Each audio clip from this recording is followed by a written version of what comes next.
नमस्कार। स्वागत है आपका अंग्रेजी में रचना यदुवंशी के साथ। कैसे हैं आप? ज़रूर अपने कामों में व्यस्त होंगे, अपने प्रयोजनों में, अपने उद्देश्यों में, और साथ में मस्त भी होंगे, ऐसा मेरा पूरा विश्वास है। आज मैं जो कहानी आपके लिए लेके आई हूँ वो मेरी खुद की लिखी हुई है, और ऐसा मेरा दावा है कि ये कहानी आपको बहुत ज़्यादा अच्छी लगने वाली है। इसके दो कारण हैं। पहला कारण थोड़ा हल्का है, क्योंकि मुझे लिखते वक्त बहुत अच्छी लगी, तो मुझे लग रहा है कि श्रोताओं को भी पसंद आएगी सुनने में। दूसरा जो है वो कारण, वो बहुत कह सकते हैं कि सशक्त बिंदु है अच्छा लगने का। कहानी एकदम सच्ची है, और जो सच होता है ना, उसका जायका और उसका सौंदर्य दिलों को छूता है। इसलिए मुझे पूरी उम्मीद है कि ये कहानी आपके दिलों को छुएगी और आपको ज़रूर पसंद आएगी। तो चलिए सुनते हैं कहानी। कहानी का नाम है, कहानी का शीर्षक है परी। कौन है परी? आइए सुनते हैं।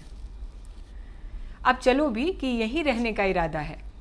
पन्नालाल जब अपनी भारी भरकम आवाज़ में पत्नी पूर्णा को आवाज़ लगाते तो मुस्कुरा के पूर्णा कहती कि मन तो यहीं रहने का कर रहा है, लेकिन जाना तो आपके साथ ही पड़ेगा। और ये कहते हुए वे किसी बच्चे को उसकी माँ की गोद में थमा देती। उत्तर प्रदेश पुलिस सेवा के अधिकारी पन्नालाल दूर से ही बिना वर्दी के भी बता देते थे कि वो पुलिस के अधिकारी हैं। सांवला रंग जो बाहरी ड्यूटी की दौड़ भाग में और पक्का काला पड़ गया था, दरमियाना कद, अनियमित खान पीन की वजह से कमर को टाटा बाय बाय बोलती तोंद, हल्के चेचक के दागों वाला चेहरा और बड़ी बड़ी आंखें जिनमें बहुत सरलता थी।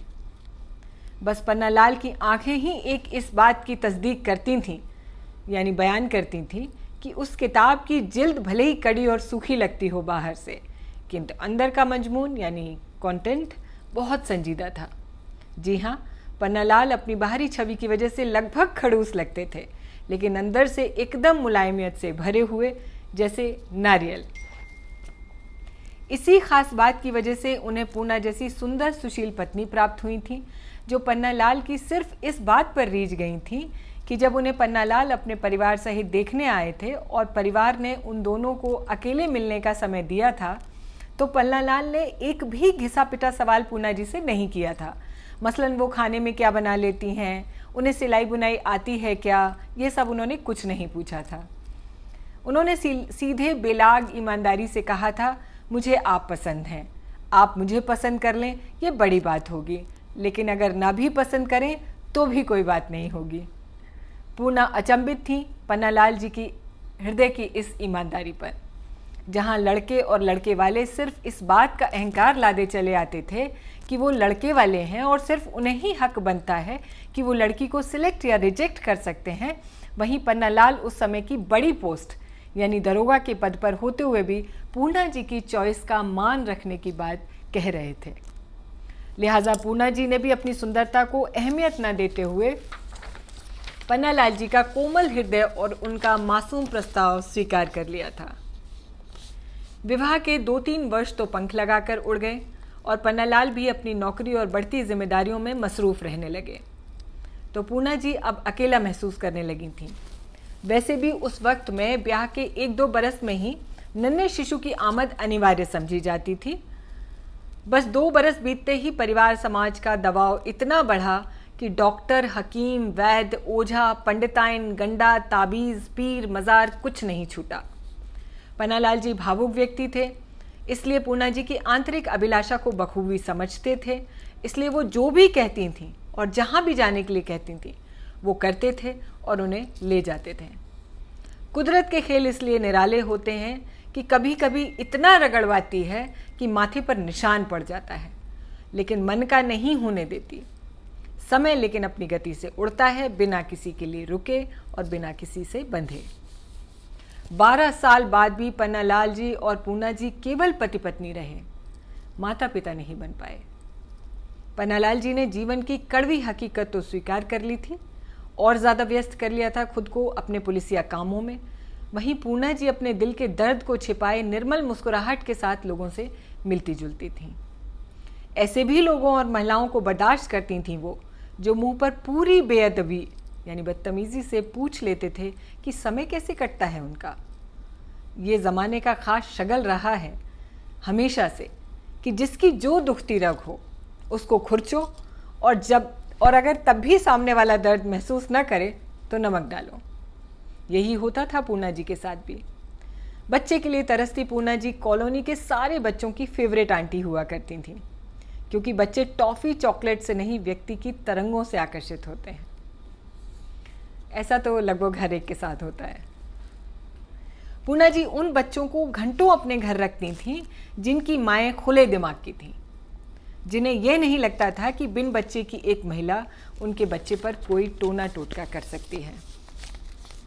ऐसे में पूर्णा जी को मिली एक टीचर पड़ोसन, जिनकी एकमात्र बिटिया परी पूर्णा जी को देखते ही हुमक कर उनकी गोद में लपकती थी। बगल वाले क्वार्टर की सरला जी के पति श्री मोहन सिंह पन्नालाल जी के समकक्ष अधिकारियों में से एक थे और पत्नी सरला जी प्राइमरी स्कूल में टीचर थीं। यूँ तो सरला के पास बच्ची की देखभाल के लिए कुछ घंटों के लिए एक आया आती थी, लेकिन बुजुर्ग होने के नाते वो अक्सर छुट्टी ले लेती थी और ऐसे में सरला जी को पूर्णा जी की याद आती थी। और अंधा क्या चाहे दो आंखें, पूर्णा जी बहुत प्यार से परी को गोद में लेकर सरला जी को आश्वस्त करती थीं कि वो बेफिक्री से अपना स्कूल करके आएँ, बल्कि बाजार भी कराएं, ताकि परी ज़्यादा से ज़्यादा उनके साथ रह सके। ऐसा जीवन में कम ही होता है कि दो पक्ष बराबर के खुश हों, पर यहाँ ऐसा हो रहा था। सरला जी और ज़्यादा अच्छी तरीके से अपनी नौकरी निभा पा रही थीं, क्योंकि दिन के समय में परी पूर्णा जी के पास ही रहती थी। पन्नालाल जी पत्नी के इस भावुक पड़ाव पर उनका दिल नहीं दुखाना चाहते थे, किंतु व्यवहारिकता उन्हें पता थी, जिसमें कभी भी पूर्णा जी फिर अकेली रह जाती उनके साथ केवल उनका अकेलापन और परी की यादें। पन्नालाल जी का अनुभव सही साबित हुआ और सरला जी के पति का तबादला दूसरे जिले में हो गया। जाहिर तौर पर उन्हें सपरिवार वर्तमान जगह छोड़कर जाना पड़ा। यूँ तो ऐसा सभी के साथ होता है कि एक जगह पर कई साल रहने से वहाँ से मोह हो जाता है। और सरला जी भी दुखी थी, लेकिन पूर्णा जी ने तो खबर सुनने के बाद खाना ही नहीं खाया था। यह उन्होंने सोचा ही नहीं था कि परी उनसे अलग भी होगी।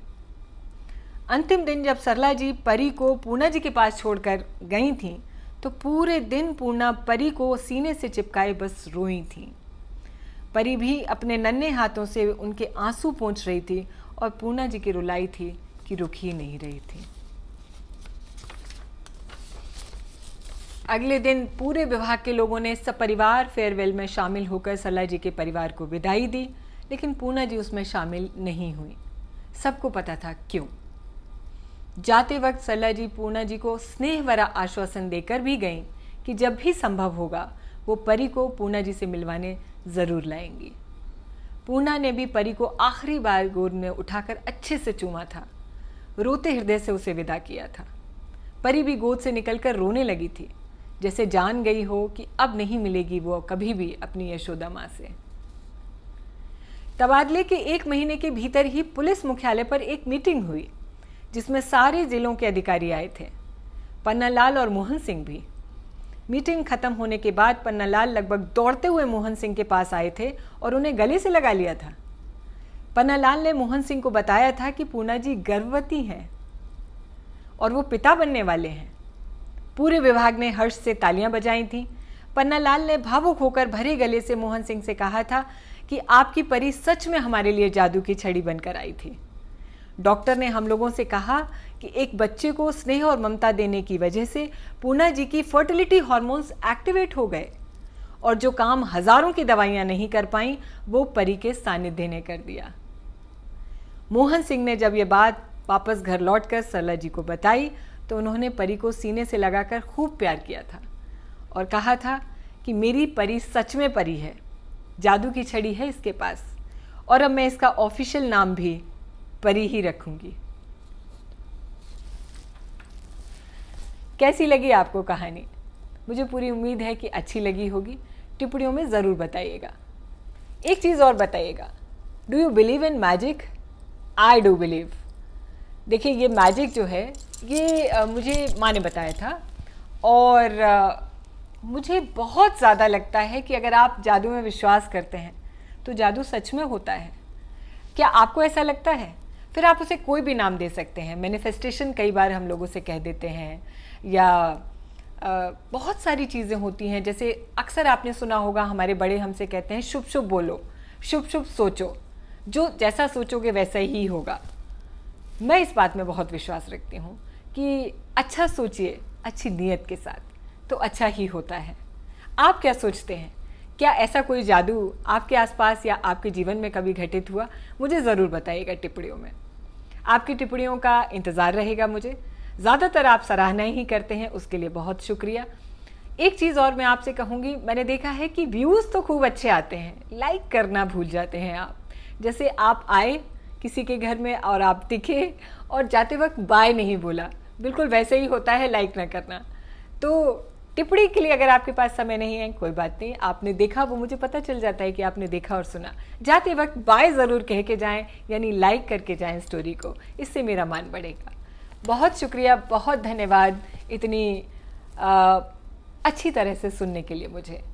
बहुत जल्दी मिलती हूँ, बस अगले ही हफ्ते, या तो शुक्रवार या शनिवार, या तो अपनी कहानी के साथ या किसी और की कहानी के साथ रंगरेजी में। बने रहिए रजनीवंशी के साथ रंगरेजी में। नमस्कार।